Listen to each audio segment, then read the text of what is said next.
என்ற தேவ பிள்ளைகளை, இன்றைக்கு இயேசு வாழ்கிறார் ஜெபமிட்டு வருகிற தீர்க்கதரிசன சத்தத்தை கேட்பதற்கு ஆயத்தமாகி கொண்டிருக்கிறீங்கன்னு நினைக்கிறேன். நீங்கள் கேட்டுக்கொண்டிருக்கிறது இயேசு வாழ்கிறார் ஜெப வீட்டில் வருகிற தீர்க்கதரிசன சத்தம் என்பதை நீங்கள் தெளிவாக உணர்ந்து கொள்ள வேண்டும். இது ஒரு முழுமையான தீர்க்கதரிசன ஊழியம். தீர்க்கதரிசன சத்தம் உங்கள் ஊழியக்கார எப்போதுமே படித்தவரில் நான் கற்றாலும் உங்களுக்கு சொல்லியிருக்கிறேன். நான் பேதையான ஒரு மனுஷன், என்னை கர்த்தருடைய வெளிச்சம் என்னை பிரகாசிக்க பண்ணி கொண்டிருக்கிறது. நானும் உங்களால் இருநாள் சூழப்பட்ட மனுஷனாக வாழ்ந்தவன். கர்த்தருக்குள் இன்றைக்கு ரசிக்கப்பட்டு சாட்சியாய் வாழ்ந்த நிமித்தமாக கர்த்தருடைய ஒளி என் மேல் பிரகாசித்து அது என்னை வெளிச்சமாக பிரசித்தம் பண்ணி கொண்டிருக்கிறது. கர்த்தருடைய ஒளி என் மேல் பிரகாசிக்கிறது நிமித்தம் நானும் ஒளி கொடுக்கிறனாயிருக்கிறேன். இதுவே உண்மையை தவிர வேறு ஒன்றும் கிடையாது. நான் சொன்னது போல இருளில் நீங்கள் இருக்கலாம், ஆனால் வெளிச்சம் கற்று இருளில் அவர் நமக்கு வெளிச்சமாக இருக்கிறார். கருதால் நான் கேட்ட வார்த்தை வசனத்தின்படி நானும் இருளாவுள்ளவனாய் இருந்தேன், கர்த்தருடைய வெளிச்சம் என்மேல் பட்டபோது நானும் பிரதிபலிக்கிறேன். சந்திரனும் வெளிச்சம் கொடுக்கிறான், சூரியனும் வெளிச்சம் கொடுக்கிறது, வானத்தில் நட்சத்திரங்களும் வெளிச்சம் கொடுக்கிறது. சூரியன் வெளிச்சமாய் இருக்கிறது, வெளிச்சம் கொடுக்கிறது கர்த்தருடைய உருவாக்குதல் படைப்பு. சந்திரனும் வெளிச்சம் கொடுக்கிறான், சூரியனத்தின் வெளிச்சம் வாங்கி சந்திரன் ஒளியை கொடுக்கிறான்.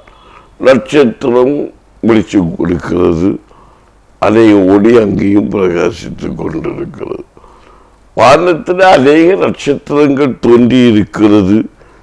எல்லா நட்சத்திரங்களும் நமக்கு பார்வைக்கு ஏற்றதாக இல்லை. ஆனாலும் ஒரு சில நட்சத்திரங்கள் பூமியில் மனுஷர்கள் கண்களில் தோன்றுவதாக இருக்கிறது. அதே போல பூமியில் அநேக வெளிச்சங்கள் இருக்கிற ஜனங்கள் ஒளியை கண்டு ஒளியாய் பிரகாசித்தாலும் இயேசுதான் மெய்யான தெய்வம், இயேசுதான் ஒளி, அவரே அந்த ஒளியானார், அவரே வழியானார், அவர்தான் ஜீவ ஒளி. அதுதான் ஜீவ ஒளி, அதுதான் மெய்யான தோற்றம், ராட்ச தோற்றம் என்று தீர்க்கதரிசனம் பண்ணி ரட்சிப்பு எப்போ வெளிச்சம் வந்ததோ அப்போ நமக்கு வந்து விட்டது. ஏன்னா நம்மகிட்ட இந்த இருளுங்கிற அந்த கிரியை நம்ம விட்டு போனது, ரட்சிப்பு நமக்கு வந்துச்சு, விடுதலை நாம் பெற்றுக்கொண்டோம்.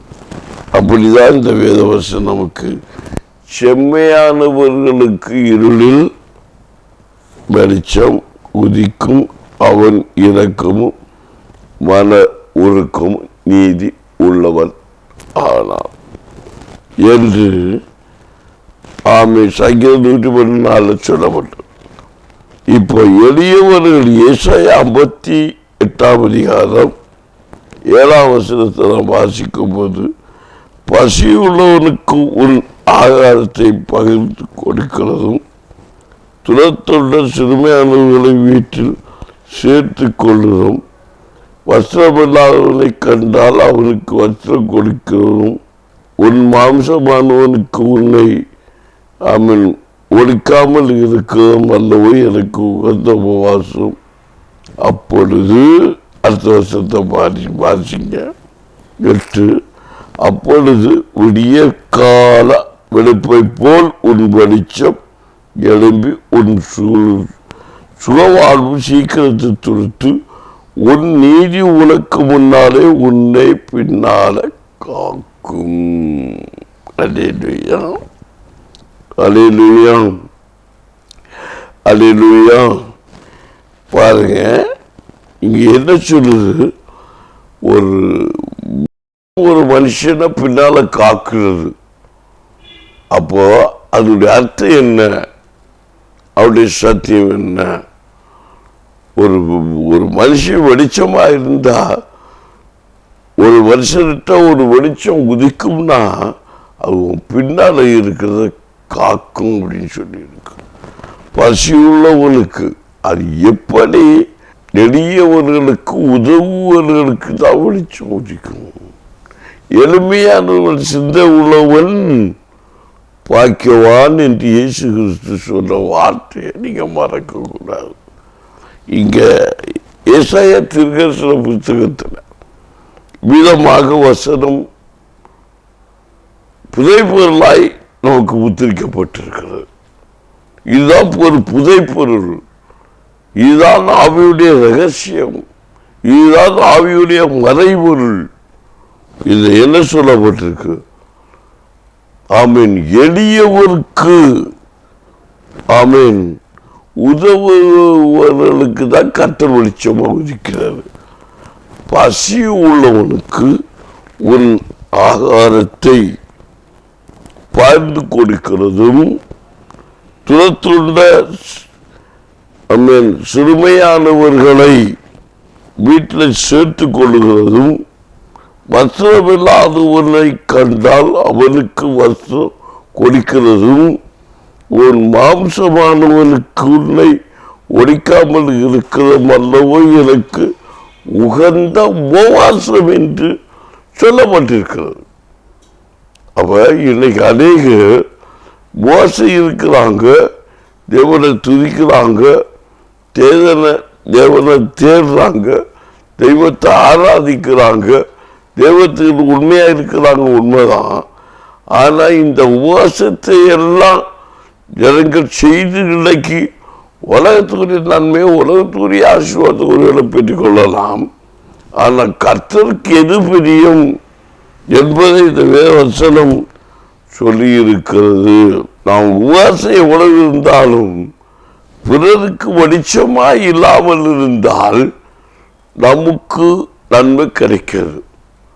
நம்முடைய கர்த்தர் அளித்தது உபவாசம் இருப்பதற்காக மட்டுமல்ல, ஜெபிக்கிறது மட்டுமல்ல, கிரியை மூலம் நம்மளை ஒளியை காட்டுவதற்காக, பிரகாசிப்பதற்காக. அப்போ நீ உபவாசம் இருந்து ஒரு நன்மை பெற்றுக்கொள்ளலாம், ஒரு ஆசீர்வாதத்தை பெற்றுக்கொள்ளலாம், ஒரு சொத்தை வாங்கலாம், குவிக்கலாம், கூட்டலாம். ஒரு ஊழியத்தில் ஒரு வேலை செய்யற வேலையில பல கோடிகள் பணம் கிடைக்காது. இதெல்லாம் கிடைச்சாலும் எளியவருக்கு உதவாதபடிக்கு ஆமீன் உன் ஆசீர்வாதம் இருக்குமன்னா அது நீ வெளிச்சம் கொடுக்கிறது இல்லை. நீ வெளிச்சத்தை காண முடியாது. நீ அதை கொடுத்து உதவும் போதுதான் அது பிரயோஜனமா இருக்குன்னு ஆண்டவர் சொல்ற. ஆமீன். இப்படி உபவாசம் நிறைவே நம்ம ஆசீர்வாதத்தை பெற்றுக் கொள்றோம்.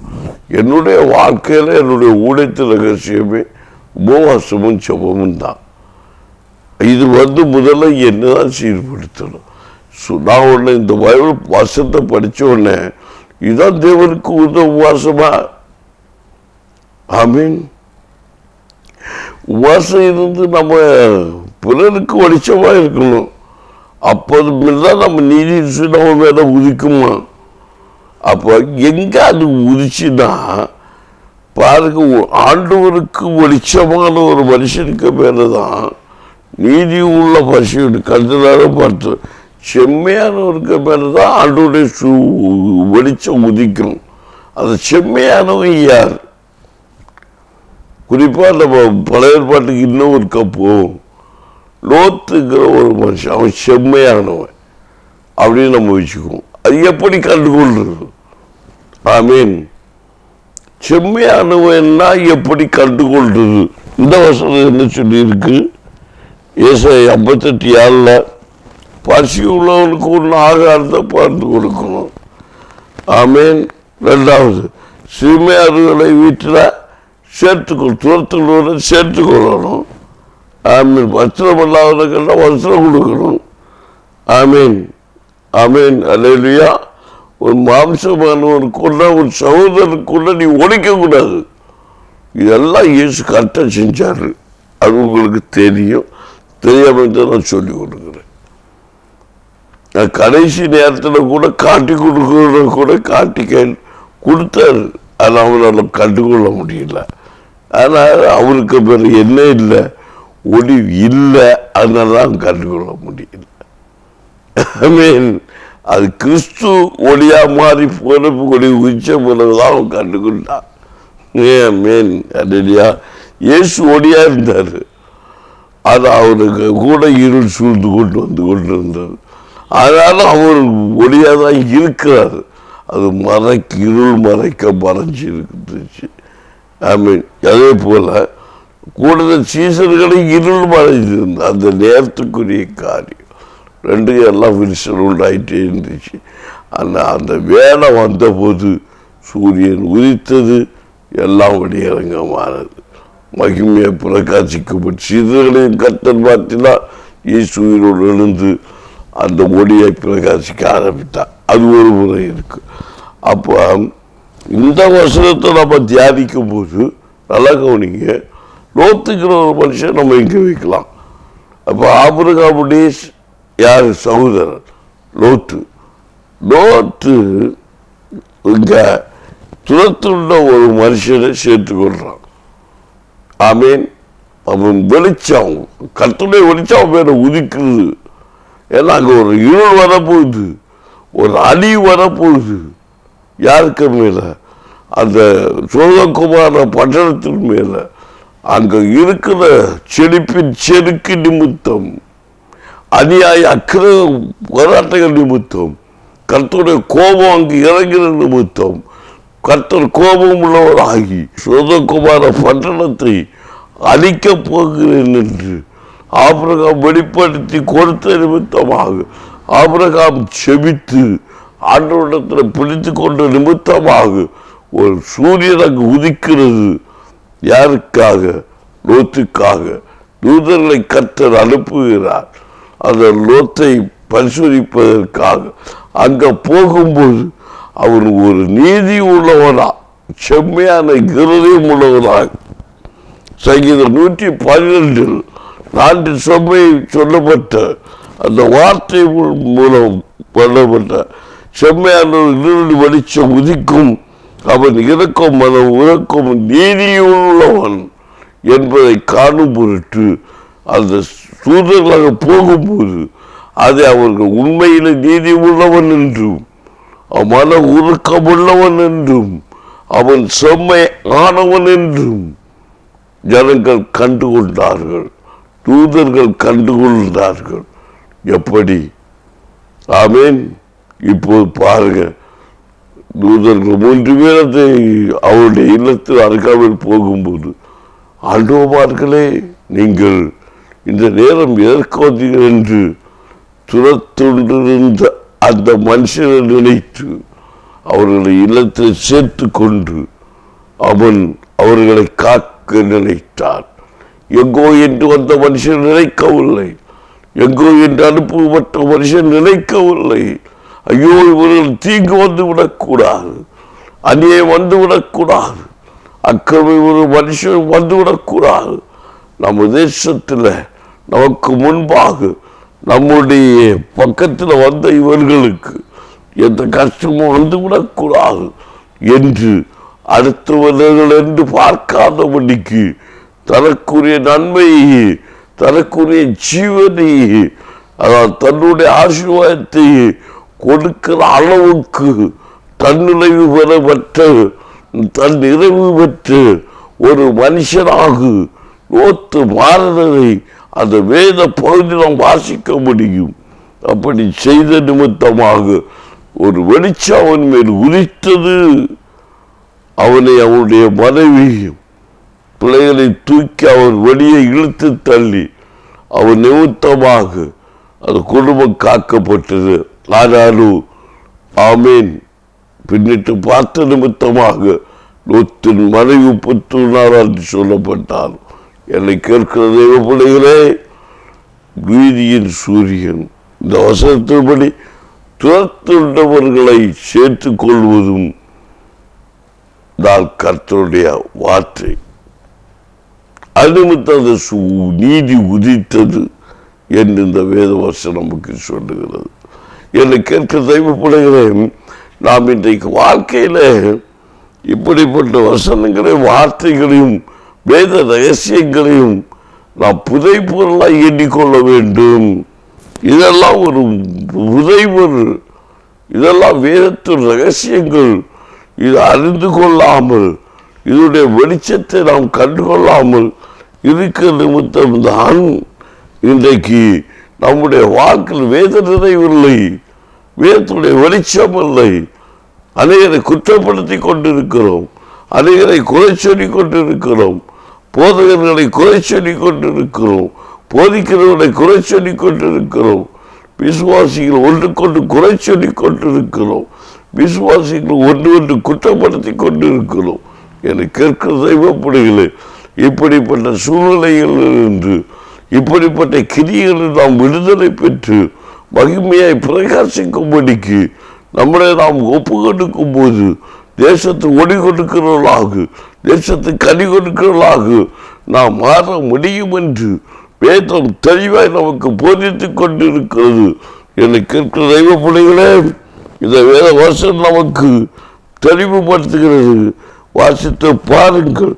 ஏசாயா தீர்க்கதரிசி 57ஆம் அதிகாரம் 8ஆம் வசனத்தில் சொல்லப்பட்டிருக்கிறது.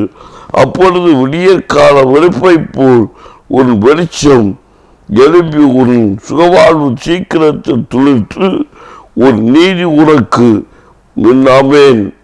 முன்னாலே செல்லும். கர்த்தருடைய மகிமை உன்னை பின்னால காக்கும். அது பின்னால காக்கும். ஆமை பின்னால காக்கிறது கர்த்தருடைய பாதுகாவல். உன்னுடைய பாதுகாவல் உனக்கு பின்னால இருக்கு. ஆமேன். ரைட் நவ் மௌதபியாக்கர வைஷமரி வர உனக்கு பின்னால கர்த்தருடைய பாதுகாவல் இருக்கிறது. ஏசாயா தீர்க்கதரிசி சொல்லுகிறார். காரணம் பசி உள்ளவனுக்கு உன் ஆகாரத்தை பகிர்ந்து கொடுத்தாய், மோசம் இருந்தாய், கண்ணீரோடு ஜெபித்தாய். இன்றைக்கு நீ பகிர்ந்து கொடுத்தாயா? எந்த மனுஷனுக்கெல்லாம் நீ உதவி செய்தாய்? திக்கற்ற பிள்ளைகள் உதவி, கைப்பெண் அல்லாத அடைக்கலப்பானவர்கள், கர்த்தரை ஏற்றுக்கொண்ட நிமித்தம் தடுத்தலாக்கப்பட்ட தேவனுடைய ஊழியக்காரர்கள், இவர்களை நீ கண் கொண்டு பார்த்தாயா? கர்த்தர் என்னை ஆசீர்வதித்தார், நான் கஷ்டப்பட்டேன், ஆசீர்வதிக்கப்பட்டேன் என்று சொல்லிக்கொண்டு, ஆகவே நான் இது யாருக்கு கொடுப்பதில்லை என்று சொல்லிக்கொண்டு இருக்கிறாயே. என் தெய்வப்படி நீ சம்பாதித்த காசு எதற்காக? யார் அதை கொண்டு போவார்கள் என்று பயந்து கொண்டு இருக்கிறாய். எதற்காக? ஆண்டோர்க்காய் எதை செய்தாய்? ஒளி கொடுக்கிற அனுபவம் வேண்டும். கர்த்தர் உன்னை ஆசீர்வதித்தார் என்று சொல்லிக்கொண்டு இருக்கிறாரே, கர்த்தர் நன்மையை தந்தார் என்று சொல்லிக்கொண்டு இருக்கிறாயே. மோசம் இருந்து ஜெபிக்கிறாயே, மோசம் இருந்து ஜெபித்து அற்புதங்களை பெற்றுக்கொள்ளுகிறாயே, ஆசீர்வாதத்தை பெற்றுக்கொள்ளாகிறாயே. ஆண்டோர்க்காய் எது செய்தாய்? இதான் எனக்கு பிரியமான உபவாசமோ? பெற்றுக்கொண்ட நன்மை யாருக்கும் பிறருக்கு கொடுக்காதபடிக்கு, பெற்றுக்கொண்ட நன்மையை பிறருக்கு சொல்லாதபடிக்கு, பிறருக்கு அறிவிக்காதபடிக்கு, நீ பெற்றுக்கொண்ட ரட்சிப்பை பிறருக்கு வெளிப்படுத்தாதபடிக்கு, உன் சாட்சியை வெளியே சொல்லாதபடிக்கு நீ எப்படி ஒளி கொடுக்காமல் இருக்கிறாய்? அநேகர் கர்த்தர் அற்புதத்தை பெற்றிருப்பீங்க. பெற்றுக்கொண்ட அற்புதத்தை அநேகர் சாட்சியாக சொன்னீங்களா? இந்த டிவி செய்தி மூலமாக கூட அநேகர் அற்புதத்தை பெற்றுக்கொண்டிருப்பீங்க. விடுதலையை ஜபத்தில் பெற்றுக்கொண்டிருப்பீங்க. எத்தனை பேரிடத்தில் சொன்னீங்க, இந்த செய்தினால, இந்த ஜபத்தினால நான் விடுதலை பெற்றேன், என் சபையிலிருந்து உழைக்காரரும் ஜபித்த நிமித்தம் விடுதலை பெற்றேன். எத்தனை பேர் வழியை சாட்சி சொன்னீங்க? நீங்களும் வாருங்கள், நான் பெற்றுக்கொண்ட நன்மையை நீங்களும் பெற்றுக்கொள்ளுங்கள். நானும் பெற்றுக்கொண்ட ரட்சிப்பை நீங்களும் பெற்றுக் கொள்ளுங்கள். இதுக்கு தான் உபவாசமா? இதற்கு தான் சுபமா? இதைத்தான் கர்த்தர் ஏசாயா தீர்க்கதரிசி மூலம் நமக்கு உரைக்கிறார். இதான் கர்த்தருக்கு பிரியமான உபவாசமாய் இருக்குமா? ஆனால் இதை விட எல்லாவற்றிலும் உபவாசம் கர்த்தருடைய மகிமையானது, கர்த்தருடைய வார்த்தையை கை கொண்டு நடப்பது. அதுதான் வசனம் சங்கீதம் 118 சொல்லப்பட்டிருக்கிறது, 105 சொல்லப்பட்டிருக்கிறது. உம்முடைய வசனம் என் கால்களுக்கு தீபமும் என் பாதைக்கு வெளிச்சமாயிருக்கிறது. சங்கீதம் 119 130 சொல்லப்பட்டிருக்கிறது. உம்முடைய வசனத்தின் பிரசித்த வெளிச்சம் தந்து பேதைகளை உணர்வுள்ளாக்கும். ஆமேன், அல்லேலூயா. சங்கீதம் 97:12 சொல்லப்பட்டிருக்கிறது. நீதிமானுக்காக வெளிச்சமும் செம்மையான இதயமுள்ளவருக்கு மகிழ்ச்சி விதைக்கப்பட்டிருக்கிறது. செம்மையான இருதயம் உள்ளவனாக ஒரு லோத்து இருந்த நிமித்தமாக அவன் குடும்பம் காக்கப்பட்டது. சோதம் கோவார பட்டணம் அழிந்து உப்பத்து நாய் மாறின மனைவியை விட்டு, ஆனால் அவன் காக்கப்பட்டான். காரணம் செம்மையான இதயம் உள்ளவன். அவனுடைய மனைவி பிள்ளைகளை கூட அவன் பிறருக்காய் விதைக்கும்படிக்கு இந்த வார்த்தை வசனத்தின்படி, ஆமீன், அவன் விதைக்கும்படிக்கு 112:4 செம்மையானவர்களுக்கு இருளை வெளிச்சம் உதிக்கும், அவன் இரக்கமான உருக்கும் நீதி உள்ளவன். ஆமீன், ஆமீன். உம்முடைய வசனத்தின் பிரசித்தம் வெளிச்சம் தமது பேதைகளை உணர்வுளாக்குகிறது. உம்முடைய வசனம் என் கால்களுக்கு தீபம் என் வெளிச்சமாயிருக்கிறது என்று சொன்ன வேத வார்த்தையின்படி, வசனத்தின்படி ஆண்டோடைய அற்புத கரம் ஒவ்வொரு மேலும் வீசும் என்று சொன்ன வார்த்தையின்படி கர்த்தரின் வெளிச்சமும் என் ரட்சிப்புமானால் யாருக்கு பயப்படுவேன்? கர்த்தரின் ஜீவனின் பொருளானவர் யாருக்கு அஞ்சுவேன் என்று சொன்ன வேத வார்த்தை வசனத்தின்படி தெய்வ பிள்ளைகள் இரக்கமுள்ளவனுக்கு இரக்கமுள்ள நியாய தீர்ப்பு கொடுப்பேன் என்று சொன்ன கர்த்தர் திருவுளம் பற்றி கொண்டிருக்கிறார். நாளை தினத்திலும் உன் பாதைக்கு வெளிச்சமாயிருக்க, நீதிமானுக்கு வெளிச்சமாயிருக்கிற கர்த்தர் செம்மையான இருதய விதிக்கப்பட்டிருக்கிற அந்த கிருபை இன்றைக்கு வெளிப்படும்படிக்கு கர்த்தருக்கு இயேசுவார். என் தேவைப்படுகிற இன்றைக்கும் நான் ஜெபிக்க போகிறேன். நாளை தினத்தில் இதே போல கர்த்தர் வெளிச்சத்திலே நீ மேனியாக விதைக்கு எழும்பும்படிக்கு, கனி கொடுக்கும்படிக்கு உறுதியத்தை நீ கர்த்தருக்கு ஒப்பு கொடுக்க வேண்டும். இன்றைக்கு ஒப்பு கொடுக்க வேணும். இப்போது நீ ஒப்புக்கொண்டு உன் இதயத்தை ஆண்டுக்கு ஒப்புக்கொண்டு உபவாசம் இருந்து ஜெபித்துக் கொண்டு இருப்பது நல்லதுதான். உபவாசம் என்று ஜெயிப்பது நல்லது. அது உன் சரீரத்துக்கும் நல்லது, ஆவிக்கும் நல்லது, உன் ஆத்மாவை பாதுகாப்பதற்கும் நல்லது. சரீரத்து வலியிறங்கமாய் கிரிச்சின கிரியைகளை மாற்றுவதற்கு உபவாசம் இருப்பது நல்லது. ஆனாலும் உனக்கு ஒரு குறை உண்டு. அந்த குறையை நீ அகற்றிக்கொள்ள வேண்டும். எப்படி? எளியவர்களுக்கு உதவுவது, திக்கற்ற பிள்ளைகள், விதவையை கைப்பெண்கள், ஊழியங்கள், இப்படிப்பட்ட கிரிகளை தாங்கி நடத்துவது, இப்படிப்பட்ட மகிமையான வெளிச்சம் ஆமீன் உனக்கு பிரகாசிக்கும் போது, கிரியை நிமித்தம் நீ வெளிப்படுத்தும் போது, நீ பண்ணுகிற உபவாசம் விடிய கால வெளுப்பை போல மாறி நீ இந்த பூமிக்கு சூரியனாக ஒளி கொடுக்கும்படிக்கு நித்திய கால் நீடித்திருக்கும்படி கர்த்தர் உன்னை உயர்த்துவார். அது நிச்சயம் என்றுதான் இந்த வேதம் சொல்லும். Right now, இயேசு நாமத்தில் கண்களை மூடு. நாம் ஜெபிக்க போகிறோம். கிறிஸ்தவன் என்று சொல்லிக் கொண்டிருந்தால் ரட்சிப்பு வந்து விடாது. கிறிஸ்தவன் என்று சொல்லிக் கொண்டிருந்தால் ரட்சிப்பு வந்து விடாது.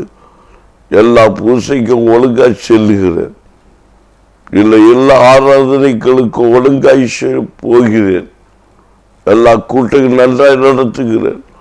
இல்லை நான் எல்லா வசனங்களை படிக்கிறேன், போதிக்கிறபடி நடக்கிறேன் சொல்லிக் கொண்டால் கர்த்தர் கொண்ட நன்மையை, கர்த்தர் கொடுத்த ஆசீர்வாதத்தை எல்லாவற்றிலும் கர்த்தர்க்கென்று பிரயோஜனப்படுத்த வேண்டும்.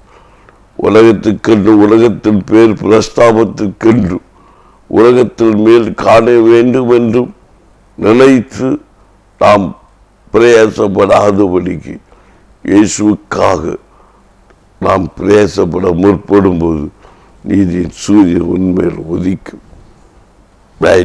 இயேசு நாமத்தில் அற்புதம் நடப்பதாக. இயேசு நாமத்தில் இப்போது நான் ஜெபிக்கிறேன், ஆசீர்வதித்து ஜெபிக்கிறேன்.